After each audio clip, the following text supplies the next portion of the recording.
जय श्री कृष्णा सभी को। आज आप जानेंगे तुलसी और आंवले के महत्व के बारे में। तो आइए मैं आपको बताती हूँ कि क्या कारण है जो तुलसी और आंवले की पूजा को कार्तिक महीने में विशेष महत्व दिया गया है। नारद जी पृथु से बोले, हे राजन, यही कारण है कि कार्तिक मास के उद्यापन में तुलसी की जड़ में भगवान विष्णु की पूजा की जाती है। तुलसी भगवान विष्णु को अधिक प्रीति प्रदान करने वाली मानी गई है। राजन, जिनके घर में तुलसी होती है वह घर तीर्थ स्वरूप होते हैं और वहां यमराज के दूत नहीं आते। तुलसी का पौधा सदैव सभी पापों का नाश करने वाला तथा अभीष्ट कामनाओं को देने वाला होता है। जो श्रेष्ठ मनुष्य तुलसी का पौधा लगाते हैं वे यमराज को कभी नहीं देखते। नम्रता का दर्शन, गंगा का स्नान और तुलसी वन का संसर्ग, ये तीनों एक समान कहे गए हैं।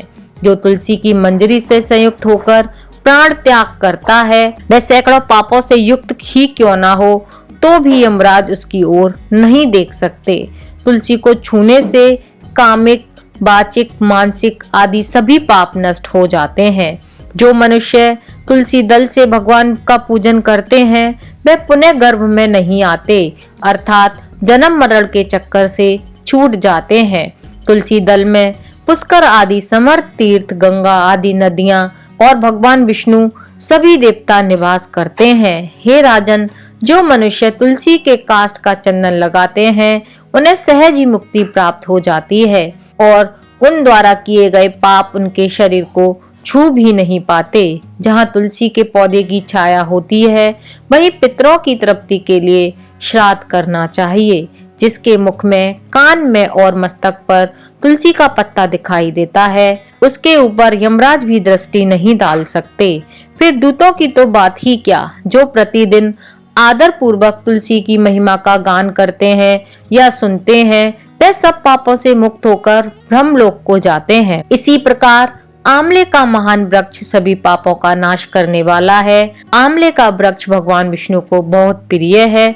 इसके स्मरण मात्र से ही मनुष्य गोदान का फल प्राप्त करता है। जो मनुष्य कार्तिक में आंवले के वन में भगवान विष्णु की तरह पूजा करता है और आंवले की छाया में भोजन करता है उसके भी पाप नष्ट हो जाते हैं। आंवले की छाया में मनुष्य जो भी पुण्य करता है वह कोटि गुना हो जाता है।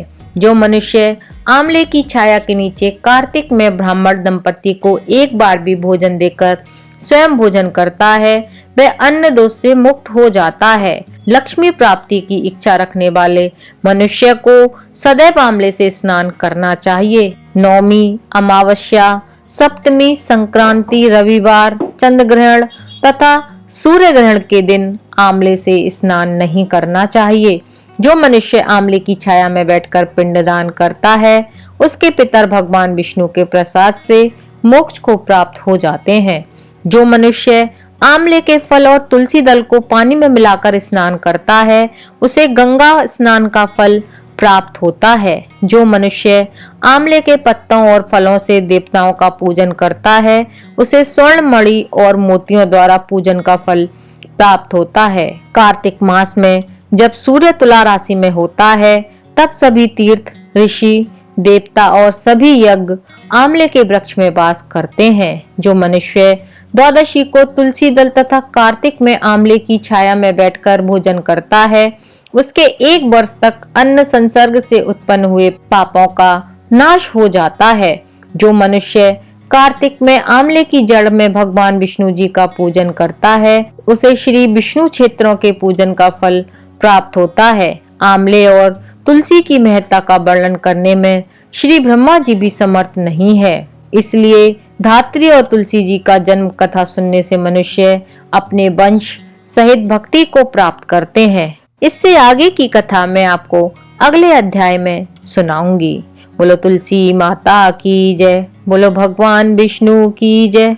मैं उम्मीद करती हूँ आपको ये जानकारी अच्छी लगी होगी। अगर अच्छी लगी हो तो कमेंट करके जरूर बताना और अपने फ्रेंड्स और फैमिली मेंबर्स के साथ शेयर भी करना और मेरे चैनल को सब्सक्राइब करना मत भूलना। मिलती हूँ फिर एक नई जानकारी के साथ, तब तक के लिए जय श्री कृष्णा।